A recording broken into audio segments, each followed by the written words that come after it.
No período mais tenso da história de Israel, nasceu uma nova geração de caçadores, mas entre esses pilotos um se destacaria como o as dos ases dos jatos supersônicos.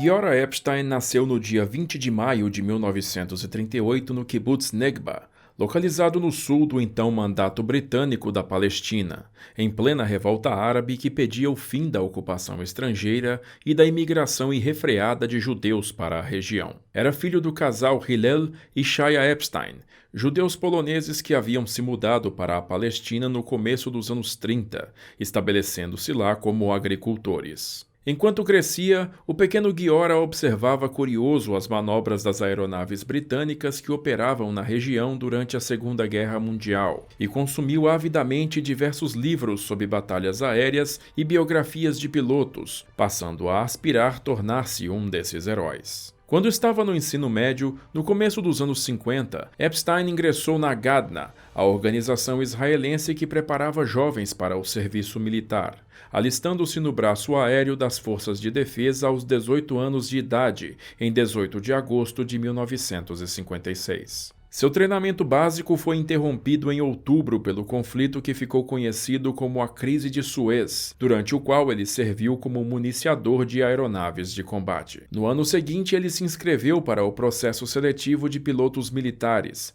passando nas primeiras etapas, mas sendo reprovado no exame médico pelo que a junta considerou uma incapacidade temporária, sem especificar qual seria sua real natureza. Após ser novamente reprovado pela mesma razão na oportunidade seguinte, Epstein decidiu tornar-se um paraquedista, completando o treinamento de salto e ingressando no célebre 890º Batalhão, a unidade de forças especiais aerotransportadas de Israel. Giora Epstein realizou centenas de saltos, ingressando num curso de cadetes da infantaria e tornando-se instrutor de paraquedismo, e neste período, antes de embarcar para o exterior em competições de paraquedismo militar, adotou uma versão hebraica do seu nome, passando a utilizar o sobrenome Even, que significa pedra no idioma oficial de Israel. Ele deixou o serviço militar no final de 1959, retornando para a vida civil e para a fazenda da família.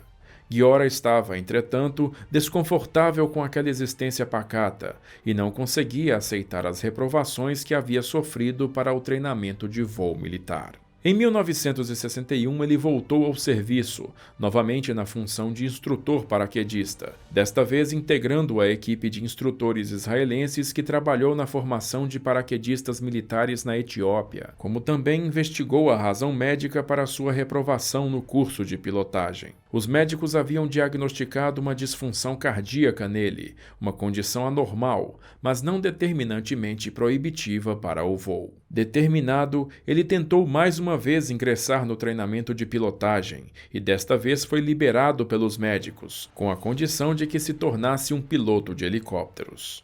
Giora Epstein graduou-se como o primeiro de sua classe em 1963, prosseguindo para uma unidade de asas rotativas. Mesmo finalmente nos comandos de uma aeronave militar, Epstein não estava satisfeito.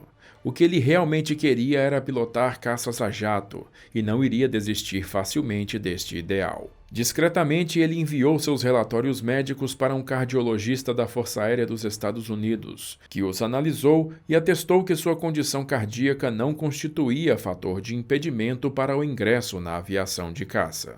Extremamente feliz com o resultado, Epstein colocou a pasta de documentos debaixo do braço e levou sua petição até o alto da cadeia de comando da Força Aérea, chegando até o escritório do comandante, o general Ezer Weizmann, que na década de 90 se tornaria o 7º presidente de Israel. Ante a negativa inicial de Weizmann, Epstein chegou à impertinência, colocando sua carreira em risco ao dizer: "Vou ficar sentado aqui na sua recepção até que me transfira para uma unidade de caça." No final, após deliberar por toda uma noite, Weizmann foi vencido pelo cansaço e, olhando furioso para Epstein, disse: "Tá bom, seu filho da mãe. Pega suas coisas e vá para o treinamento de caça. Eu não quero ouvir mais nada de você." Extasiado, Giora Epstein finalmente se tornaria um piloto de caça, 7 anos após tentar pela primeira vez. Sua persistência pessoal não somente impactaria em suas futuras qualidades de piloto, mas também na história nacional de Israel. Durante o treinamento, ele serviu com o 113º Esquadrão, voando o jato francês Dassault Super-Mystère, cujas unidades haviam sido adquiridas por Israel em 1958. Já durante o treinamento, ele se mostrou um aluno promissor, pois graças à sua vasta experiência prévia como paraquedista, ele conseguia manter plena consciência e controle em manobras muito exigentes, conseguindo sair de parafusos perigosos com completa naturalidade. Sua visão também era particularmente privilegiada, permitindo-o enxergar aeronaves inimigas a até 40 quilômetros de distância, 2 ou 3 vezes mais longe do que um piloto normal. Graças a esse talento, ele ganhou o apelido de Irka, ou Olho de Águia. Em 1966, Epstein foi transferido para o famoso 101º Esquadrão, que havia sido a primeira unidade de caça de Israel, formada em 1948, ainda durante a Guerra de Independência do país. Nos anos 60, o 101º operava o supersônico Delta francês Dassault Mirage 3, cujo lote de 70 aeronaves Israel havia adquirido em 1962, sendo então os mais modernos interceptadores disponíveis no arsenal israelense. E não demoraria para que Epstein colocasse toda a sua perícia no Delta num teste de fogo real. Na metade dos anos 60, a situação geopolítica do Oriente Médio era um caldeirão borbulhante, com os países árabes restabelecendo seus arsenais com armas soviéticas, para mais uma vez tentar liquidar Israel. E em 1967, com suas redes de inteligência indicando a iminência de um ataque combinado de Egito, Síria e Jordânia ao seu país, o governo de Tel Aviv decidiu adiantar-se e executar um ataque surpresa. Na manhã do dia 5 de junho, a Força Aérea Israelense decolou em peso para atacar e destruir a Força Aérea Egípcia em solo, na Operação Focus, atingindo com força devastadora 11 bases no Egito, prosseguindo em seguida para atacar bases sírias e jordanianas, resultando na destruição de 450 aeronaves. Tal sucesso deu a Israel a dominância aérea sobre o campo de batalha nos dias seguintes, o que permitiu a plena ação de suas forças em terra. Mas os contingentes aéreos inimigos sobreviventes ao ataque inicial continuaram a dar combate aos israelenses, e foi assim que Giora Epstein abriria seu score. No segundo dia dos combates, 6 de junho, Epstein estava sobre o Sinai em sua 4ª missão, quando distinguiu voando a baixa altitude um grupo de 3 caças-bombardeiros Sukhoi Su-7 egípcios, nas proximidades de El Arish. Enquanto ele descia para interceptar os inimigos, percebeu que outros 3 Mirage já se encontravam na cola dos egípcios. Não demorou para que um dos Sukhoi caísse após uma precisa rajada de canhão de um dos jatos israelenses, e poucos segundos depois outro Mirage pôs no chão um segundo caça egípcio, após uma curta perseguição testemunhada de perto por Giora Epstein. Sobrara um último Sukhoi, perseguido por outro piloto israelense, que disparou contra ele um míssil Ar-Ar Shafrir-1, uma arma pouco estimada pelos caçadores israelenses. O míssil nacional apresentava frequentes problemas de orientação, e nesta ocasião acabou impactando contra o solo pouco após o lançamento. A falha do míssil deu a Epstein a chance que tanto esperava. Ele colocou seu Mirage na retaguarda do Sukhoi, iniciando uma perigosa perseguição a baixa altitude enquanto a aeronave egípcia tentava fugir rumo oeste para o canal de Suez. O piloto egípcio deu máxima potência ao seu motor Liul KL-7, atingindo velocidades transônicas para tentar escapar do Mirage. Mas Epstein estava determinado e respondeu também dando potência máxima na alavanca de empuxo, ativando a pós-combustão e fazendo seu motor brilhar em azul contra a poeira do deserto. Aproximando-se a altíssima velocidade, ele destravou seus 2 canhões de 30 mm, enquanto mantinha o inimigo centralizado na mira. A meros 250 metros de distância, tendo diante de si o gigantesco bocal do motor do Sukhoi, Giora Epstein abriu fogo, puxando o gatilho por apenas 1 segundo, e viu sua rajada entrar de forma certeira dentro do motor do inimigo. O motor do Sukhoi egípcio explodiu numa bola de fogo, e o restante da fuselagem, com as asas e o nariz da aeronave, rodopiou no ar colidindo contra o solo logo em seguida. Epstein puxou o manche para trás e guinou o Mirage para o alto, afastando-se da cena de sua primeira vitória aérea. Como resultado da vultosa vitória israelense na Guerra dos 6 Dias,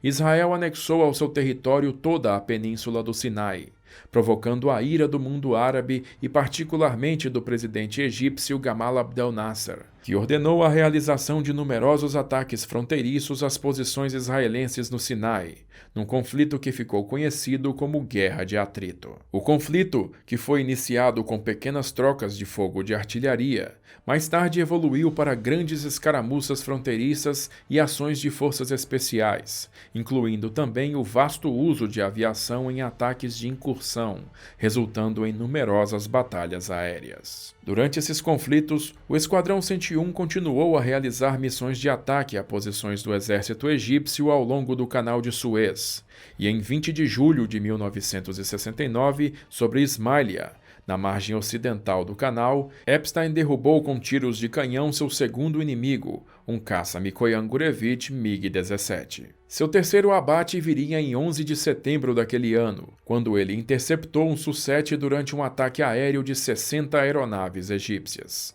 Todavia, foi o dia 25 de março de 1970 que se tornaria realmente histórico para Giora Epstein. Numa missão de superioridade aérea sobre o setor de Ismailia, ele entrou em contato pela primeira vez com o Mikoyan Gurevich MiG-21, o mais moderno caça da Força Aérea Egípcia e mais produzido jato supersônico da história. Os MiG-21 apresentavam capacidades de voo muito superiores às aeronaves que ele já havia enfrentado, mas a poderosa visão de Epstein, aliada às suas invejáveis habilidades de pilotagem, deram-lhe a vantagem necessária para superar as qualidades técnicas do jato inimigo. E fazendo uso dos canhões do Mirage, ele derrubou 2 MiGs na mesma missão, sua quarta e quinta vítimas, fazendo de Giora Epstein oficialmente um as da aviação. Sendo considerado um aviador experiente e profundo conhecedor do inimigo, ele foi então retirado da linha de voo e enviado para um posto de Estado-Maior em Tel Aviv, onde passou a coordenar as operações de reconhecimento fotográfico para o setor de operações da Força Aérea. E enquanto servia neste posto, em 5 de outubro de 1973, Epstein realizou uma visita ao Esquadrão 101 da base aérea de Refidim, no Sinai Ocidental. Enquanto estava lá, foi chamado emergencialmente de volta a Tel Aviv, pois uma emergência nacional se avizinhava. Chegando à capital no dia seguinte, ele foi ordenado a coordenar uma série de voos de reconhecimento do Canal de Suez e pouco tempo depois foi informado de que as forças aéreas síria e egípcia estavam inteiramente no ar, se deslocando para atacar alvos em Israel, iniciando a Guerra do Yom Kippur. Eu imediatamente liguei para o comandante da Força Aérea, mas ele estava numa reunião. O alto comando havia se refugiado no centro de controle subterrâneo e começado a emitir ordens. Me tornaram responsável por coordenar os ataques aéreos às forças egípcias, mesmo que eu nunca tivesse exercido esse tipo de função. Eu acho que na hora eles não tinham mais ninguém para o serviço. Epstein coordenou os ataques aéreos pelos 2 primeiros dias da guerra, e depois disso retornou para a sua função no setor de reconhecimento aéreo, passando dias a fio dentro da sala de operações na coordenação de voos. Mas 10 dias após a abertura das hostilidades, ele sentiu-se incomodado em estar tão longe da linha de frente e solicitou uma transferência. Eu fui aos meus comandantes e disse-lhes que tinha que voltar para o esquadrão porque estava sentindo que não estava tomando parte naquela guerra. Naquele ponto eles já tinham todos os oficiais de Estado-Maior que quisessem, então me autorizaram a ir. Aos 35 anos de idade, Giora Epstein retornaria à linha de voo do Esquadrão 101, desta vez nos comandos de um IAI Nasher, uma versão nacional do Mirage 5 francês, construído a partir de plantas conseguidas pela rede de espionagem israelense na França. No entardecer de 18 de outubro, ele retornava de uma patrulha para pouso em Refidim, mas recebeu pelo rádio ordens de abortar o pouso e prosseguir imediatamente para o canal, onde aeronaves egípcias estavam atacando a frente israelense em solo. Atingindo Suez, Epstein visualizou uma grande explosão no solo e, recortada contra a bola de fogo, viu a silhueta de um helicóptero MiL-8 egípcio, cuja tripulação despejava tonéis de napalm nos blindados israelenses. Imediatamente ele fez uma curva fechada com seu jato, colocando o desavisado helicóptero na mira e puxou o gatilho, explodindo a aeronave em milhares de pedaços. Ele havia reaberto seu score no Yom Kippur, mas as 48 horas seguintes é que seriam definitivas para gravar o nome de Giora Epstein na história militar mundial. Na manhã seguinte, 19 de outubro, ele decolou com seu ala numa patrulha sobre o canal, encontrando lá um grupo de 4 Sukhoi Su-7. Mergulhando para atacar, ele foi avistado por 2 dos inimigos, que fugiram do seu alcance. Epstein então partiu para cima do segundo par de Sukhoi, disparando contra o líder um míssil Shafir-2, uma versão bastante melhorada da arma israelense. O míssil detectou a assinatura de calor do motor do Sukhoi e atingiu-lhe em poucos segundos, explodindo a aeronave egípcia. Epstein então perseguiu o segundo Sukhoi Egito adentro, aproximando-se perigosamente de uma área de alta concentração de artilharia antiaérea conhecida como Parede de Fogo. Ele diminuiu a distância para o inimigo e abriu fogo de canhão, atingindo o Sukhoi, que colidiu contra o solo em seguida. Algumas horas depois, numa segunda missão naquele dia, Epstein encontrou um grupo de caças-bombardeiros Sukhoi Su-20 e, após manobrar o seu Nasher, conseguiu colocar-se na traseira de um deles. O piloto egípcio tentou sacudi-lo de sua cola, mas não teve sucesso. Epstein travou o alvo e disparou um míssil e observou o piloto egípcio ejetar-se pouco antes do impacto. Usando seus canhões, ele ainda derrubaria um segundo Su-20 naquela missão, seu 4º abate do dia. No dia seguinte, 20 de outubro, ele liderava um grupo de 4 Nashers numa patrulha perto do Grande Lago Amargo, quando distinguiu um solitário par de MiG-21 voando no horizonte. Ativando seus pós-combustores, os Nashers aceleraram em perseguição, e colocando o ala egípcio no enquadramento, Epstein disparou um míssil que rapidamente destruiu o inimigo. Livrando-se dos destroços, Epstein começou a colocar o líder na mira, mas ao olhar para sua esquerda teve uma horrenda surpresa. Subindo para alcançar os israelenses estavam nada menos do que 20 MiG-21 egípcios, e instantaneamente Epstein percebeu que conduzira seus jatos para uma armadilha inimiga. Apesar dos números muito superiores, os egípcios erraram em sua aproximação, vindo de muito abaixo e com pouca velocidade, reduzindo bastante a sua vantagem tática. Enquanto Epstein continuou a perseguir seu MiG, os outros 3 pilotos israelenses se dispersaram, cada um iniciando o seu próprio combate contra o inimigo, num imenso enxame de jatos supersônicos sobre o deserto. Seu ala disparou um míssil derrubando um MiG, mas sofreu uma falha de motor logo em seguida, forçando-o a abandonar o combate. O terceiro Nasher evadiu com pouco combustível, e o 4º afastou-se do local perseguindo um inimigo desgarrado, deixando Giora Epstein sozinho contra 11 MiGs. O piloto a quem Epstein perseguia era um exímio aviador, tentando todos os tipos de manobra para evadir-se do inimigo, mas o asa israelense manteve-se colado em sua cauda. O egípcio então tentou algo impensável, uma inversão a apenas 1000 metros de altitude. O MiG virou-se com o dorso para baixo e mergulhou, e Epstein apenas observou a manobra,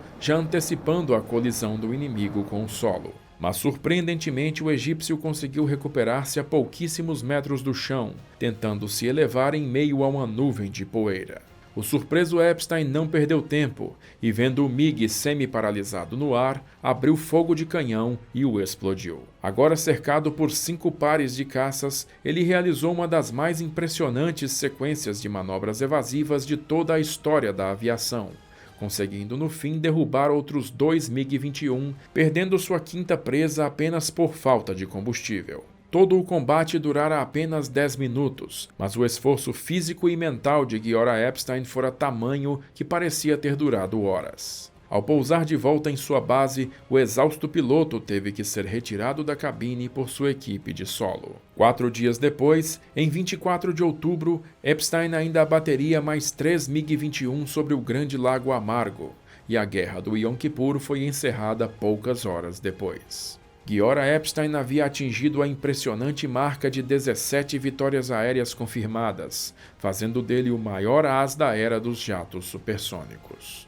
Em agosto de 1974, ele foi feito comandante do 117º Esquadrão e aposentou-se do serviço militar em 1977, embora continuasse a servir em meio período como oficial da reserva, enquanto também se tornava comandante de jatos comerciais da empresa israelense El Al. No final dos anos 80, o coronel Epstein ainda fez a transição para o F-16 Fighting Falcon e em 27 de maio de 1997, aos 59 anos de idade, realizou seu último voo nos comandos de uma aeronave de caça, cuja fuselagem fora decorada com as marcações de suas 17 vitórias. Epstein encerrou sua carreira militar em definitivo no ano seguinte e, em setembro de 2018, aos 80 anos de idade, foi honorariamente promovido a brigadeiro-general, como reconhecimento por seu valioso serviço nas horas mais tenebrosas da história de Israel. Em 2020, ele publicou sua autobiografia intitulada Hawkeye, na qual ele reconta em detalhes sua brilhante trajetória na aviação de caça. Perguntado sobre o que pensa ao relembrar dos seus feitos, o general Giora Epstein respondeu: "Eu não me sinto especial por causa daquilo. Eu simplesmente fiz o que eu tinha que fazer, nada mais. Recebi meu treinamento e executei as lições da melhor maneira que eu pude." Gostou desse vídeo aí? Se você curte o trabalho da Sala de Guerra, considere colaborar com a gente mandando um Pix ou colabora lá no Apoia-se, porque assim você retira sua recompensa e entra para o nosso grupo VIP do WhatsApp. Eu já vou agradecendo a todo mundo que está ajudando, em especial esses camaradas aqui que são de primeira. E se você aí quiser comprar os livros que eu uso para fazer esses vídeos, eu vou deixando o link deles bem aqui embaixo. Por enquanto, assiste esses vídeos que eu selecionei para você, se inscreve aí no canal e badala o sininho, para não perder as notificações quando eu postar mais vídeos. Eu vou ficando por aqui, agradeço novamente a sua audiência e aquele abraço da Sala de Guerra.